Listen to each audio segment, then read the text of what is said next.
In this video, I'm going to convert my new Canyon Aeroad from 2x to 1x. I'm going to explain how to do it, as well as talk you through the reasons why I'm doing it, including a little known pro tip. Plus, we'll also get to see how much lighter the bike becomes at the end. Let's go.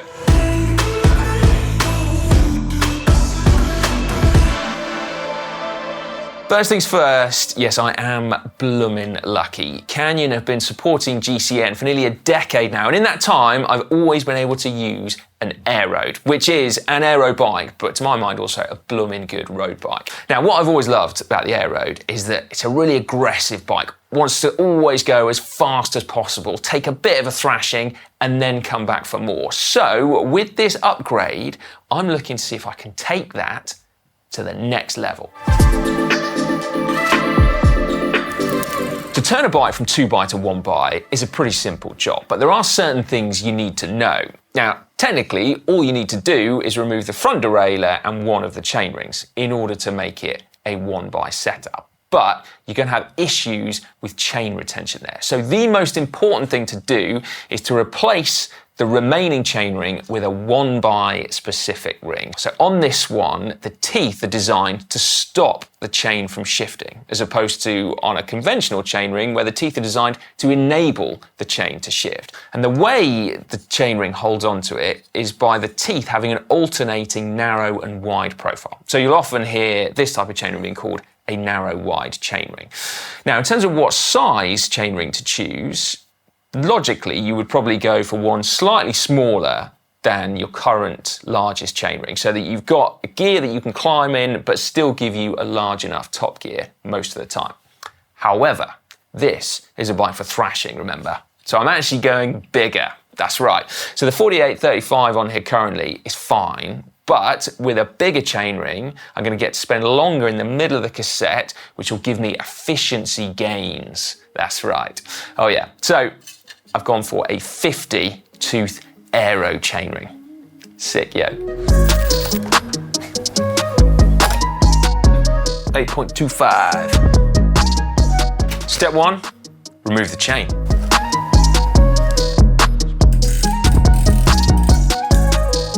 Then remove the front derailleur.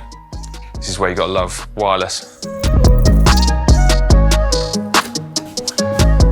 Next, I've got to remove the cranks. Now, there's a hack that I've been seeing on the internet, which supposedly helps you remove stiff crank bolts, okay? And it involves wrapping an inner tube round. I've been wanting to try since I first saw it. Let's go for it. I'm slightly skeptical. That's just gonna slip.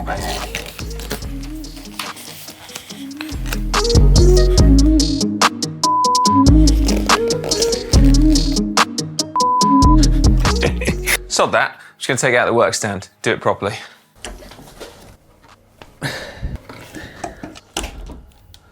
It's a lot easier, isn't it?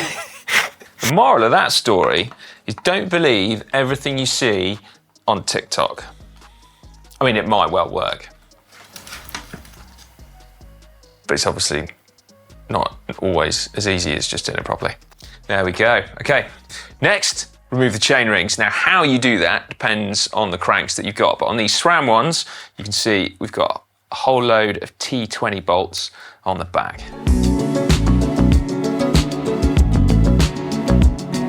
Now, while I know that for some of you, going from 24 gears down to 12 gears is a sacrifice, I don't feel that. What I do feel is a sacrifice in this case is going from these 2x chainrings, which have got a SRAM axis power meter on there, to a 1x chainring that does not. Now this is a sad day. So it might mean that it doesn't stay 1x forever until I can get a 1x power meter chainring. But that is just how SRAM axis works. The power meters are built into the rings, so I can't take it with it.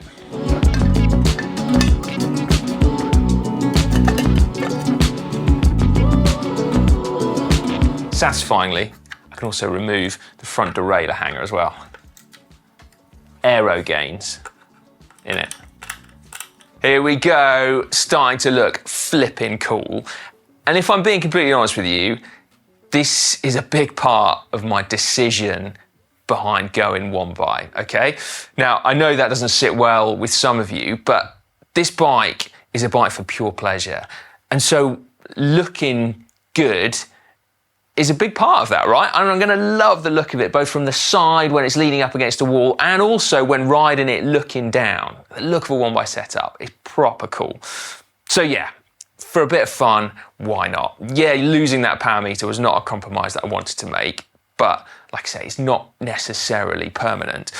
Now, I mentioned earlier that I've gone from a 48 to a 50 tooth chainring. I probably won't need this, but I am going to replace the cassette as well. So I'm going to go from a 10 to 33 to a 10-36, which is the biggest cassette that a SRAM road rear mech can take. Now, it's going to give me a really easy bottom gear, perhaps not quite low enough for climbing up an Alp, but I learned long ago that I should set my bikes up for the type of riding that I actually do, rather than the type of riding that I might potentially do in the case of whatever eventuality. The reality is I'm not going to ride this bike up an Alp. Were I to decide to, I could simply put the 2x setup back on. As I suspected, I've come up a little bit short. I need 2 extra links. Now, it might seem a little bit wasteful replacing not just the chainring and the cassette and also the chain as well.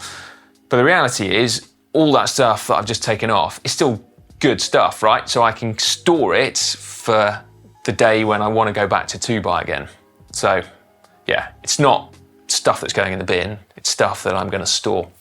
This is perhaps how Alex ends up with an entire parts drawer full of Dura-Ace cranks.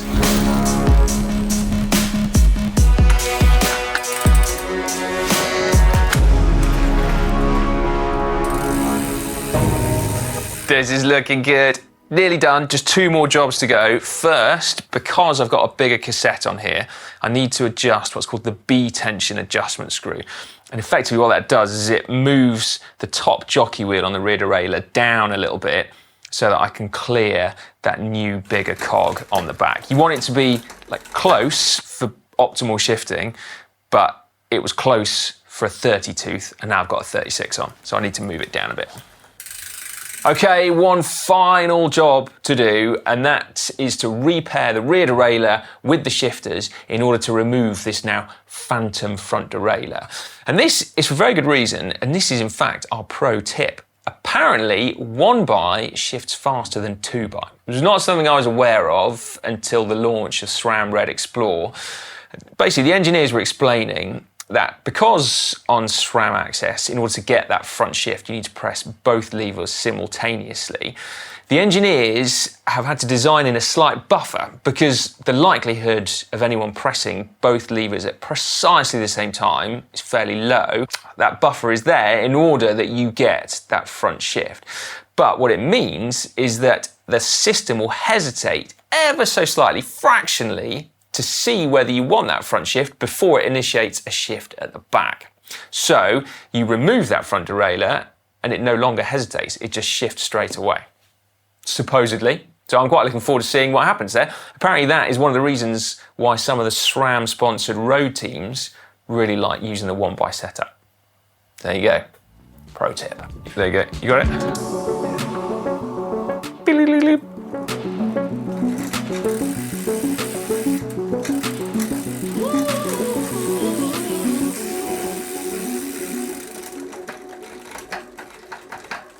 Big question, have we saved any weight? I'm gonna guess 200 grams. Place your bets now. Ready? Drum roll, please. Just worked it out, 160 grams. So my guess is pretty accurate, actually. It's not as much weight as you might think, given that you remove an entire front derailleur and a chainring. But the additional sprocket size on the cassette is going to add in a little bit. Plus, we've got an extra couple of chain links. So yeah, balances out. Anyway, I've not really done it to save weight. As you can tell, it's not exactly a climbing bike. Here we go then. Aesthetically even sharper than it was before. It's lighter, a bit, shifts quicker, a bit. But is that reason enough to go one by? Potentially. It's also more aero, isn't it? We've cleaned up that whole area, removing the front derailleur, one of the chain rings, replacing the rings with an aero ring. Is that reason enough to go one by? Well, potentially.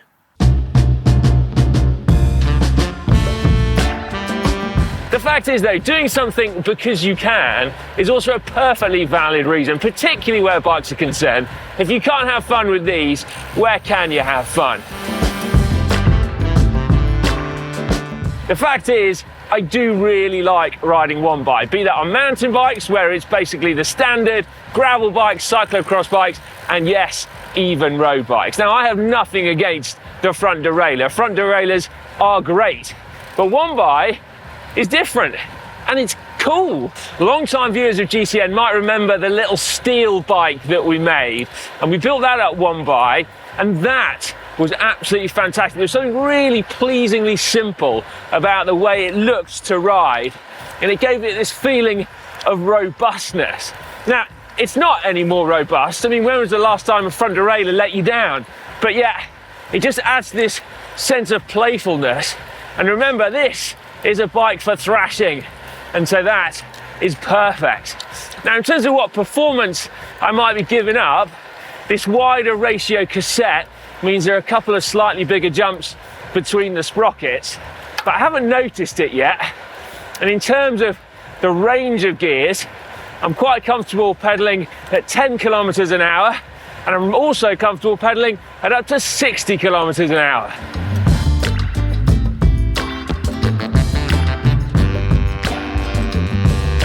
It's not quite the cool entrance I was hoping for, but still. How long is this bike gonna stay one by?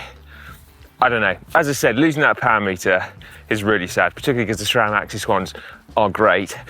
But right now, I'm chuffed a bit. Let me know in the comment section what you think. Hit the thumbs up button if you like the look of this bike. And yeah, have you got any experience with one by? Would you ever consider it for road? Would you ride it for gravel? Get involved in the comment section down below. I'd be super interested to read your thoughts. Otherwise, make sure you subscribe to GCNTech, and I'll see you on the next one.